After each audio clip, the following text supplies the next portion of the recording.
Hi, I'm Rob Kopp. I am the pastor of the United Methodist Church in Thief River Falls, Minnesota. This is my first YouTube video, something I hope to do more of in the future as a way of sharing with the congregation and community and also anybody else that's interested, some of my thoughts and reflections for the week. This week in confirmation class, we spent some time talking about the future of the church and tried to imagine together what the church would look like in 10 years or 20 years. And with that, also some reflection on how the church has been in, at least the United Methodist Church, along with other mainstream Protestant churches, has been in a steady state of decline in worship membership, worship attendance and membership since the late 60s. And I was struck by the contrast with that, with something else that was a passing subject of conversation during the class session, which is there's this computer that they've been making for a couple of years now, an ARM-based computer on a board, little tiny circuit board about yay big, called a BeagleBoard. 3 versions of it: BeagleBoard, BeagleBoard XM, and the BeagleBone.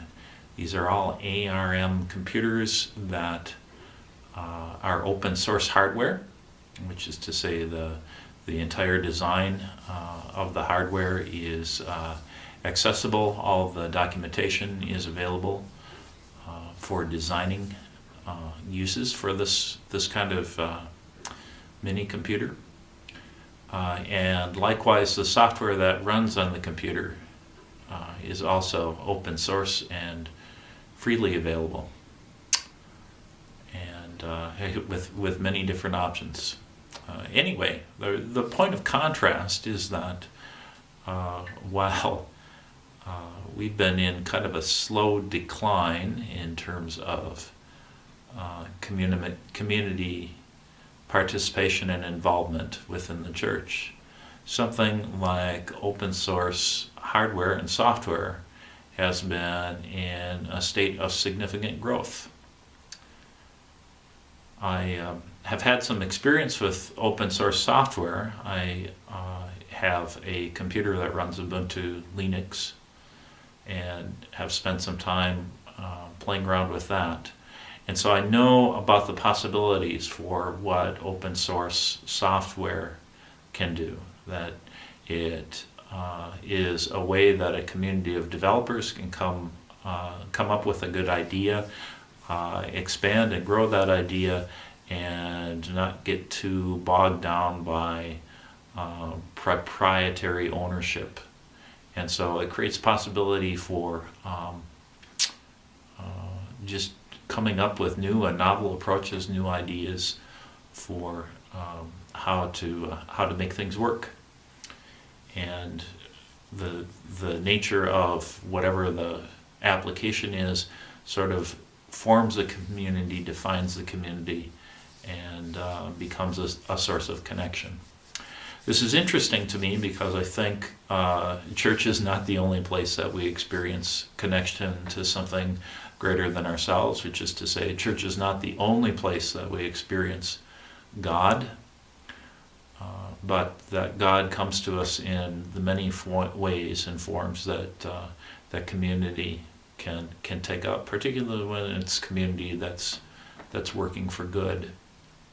And so I'm very interested in those sorts of things. And the punchline here is that while this has been in decline, one of our major companies here in Thief River Falls is a company called DigiKey.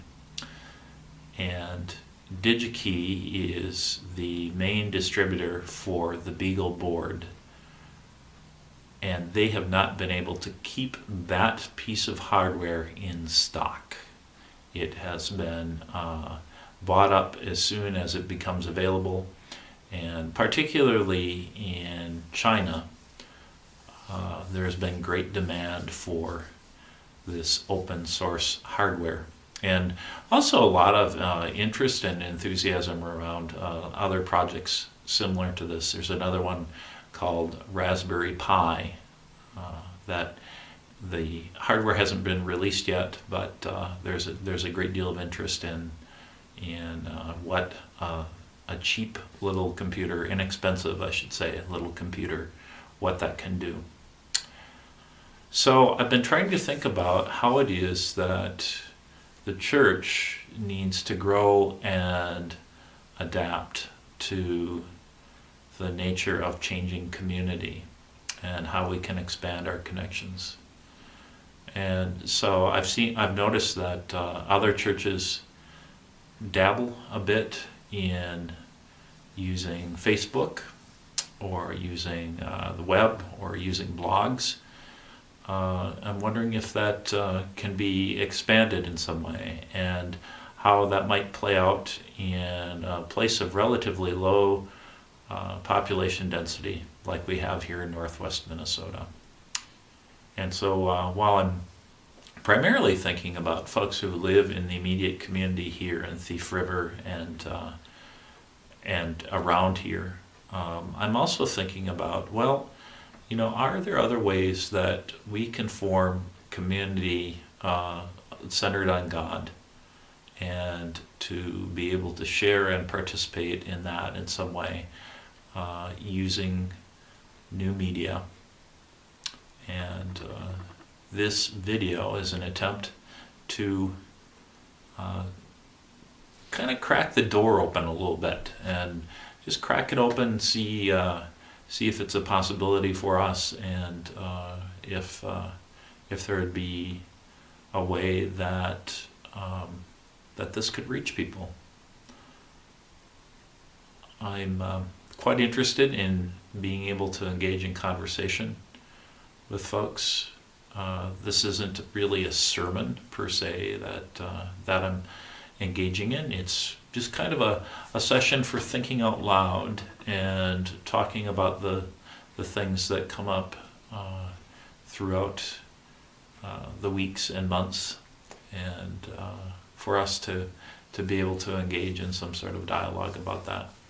So I'm intrigued by open source computing and wonder about how that sort of way of understanding community could have an impact or somehow be incorporated into how it is that we think about church community. If you have some reflections on that or some thoughts, please do share them with me. You can do it via YouTube, but you can also send me an email. My email address is revrmkopp @gmail.com. Love to hear from you and have that as a way of having some feedback for doing these videos. So have a wonderful and blessed day, and hope that you have a great week ahead of you.